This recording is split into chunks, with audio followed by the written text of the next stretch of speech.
Ethonto ey'nkundleni zokuxhumana ushawe indoda aqede wanqaba ukuyibopha. Sawubona kuphi nakuphi la ofunye khona lo mbuzo njengamanje. Kubingelela yena Mathinta Cebisa intombi zomqamela amehla akho abanye zibaqamela amathiwazi. Ngana wethu ungabe usuku lakho lokuqala la ngicela uthenze ukulungela press subscribe button wenze sure ukuthi uyalike ukuze njalo mase kufana amavidiyo kube wena uqala uthola notification. Yengane zakwethu uyathonta ey'nkundleni zokuxhumana onqabe ukubopha indoda aqede washera ey'nkundleni zokuxhumana isikakhulukazi laphana ku-Facebook owaziwa ngoDinhle. ODinhle kujwayele ukuthi kube ozinhle Manelisa Ngubane lapho kade othi uthena uma ngabe echaza wathi lapho kade ngihlohla kuthiwa ngivule i-case nina shame anim-understand babe izinto zothando guys zijule kakhulu. Abantu baxhuma bahlala njengoba-ke eveze i-screenshot laphana-ke echaza noma-ke ekhuluma nendoda yakhe ukuthi mama unjani, ngiyathemba uyaphila nkosazana, usunjani kodwa indoda yakhe ebikade imshaya waseyisendela isithombe njengoba sibona nje ethi sengi-right baby sengiyaphola.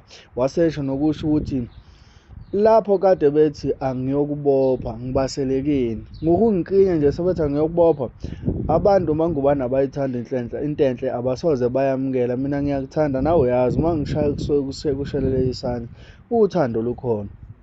Lapho kade wagcina nokungishaya inkinga nami ngiyaphapha ungaze ungishaye babe ngiyakusukela but sengiyaphola amehlo awasekho red kakhulu.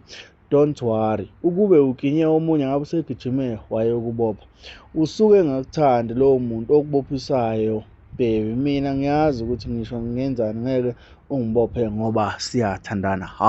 Ikona-ke inkulumo le evelile ey'nkundleni zokuxhumana njengoba-ke i-post yakhe yenze ama-likes angaphewa 12,000 namashare angaphewa 1,200 la khona abantu bekhomenta bebhodla ngosizi noma-ke ngento abayibone kwilento le kuyona-ke i-post kaZinhle. Wathi nje omunye wemameya, wathi omunye ijesi, omunye wahleka, wathi lapho kade bethi angiyokubopha ngibaselekeni.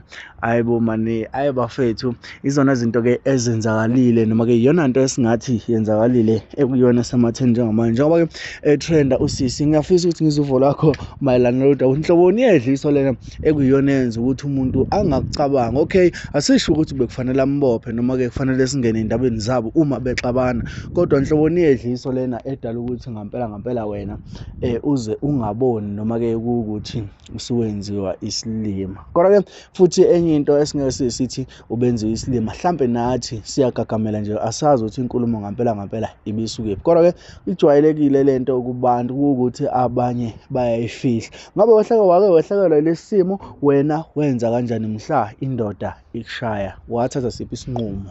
Asisho ukuthi bekufanele ambophe kodwa ungakhohlwa ukusubscribe wenze sure ukuthi uyalike ukuze njalo uma ngifaka amavidiyo kube wena uqala uthola notification. Danko.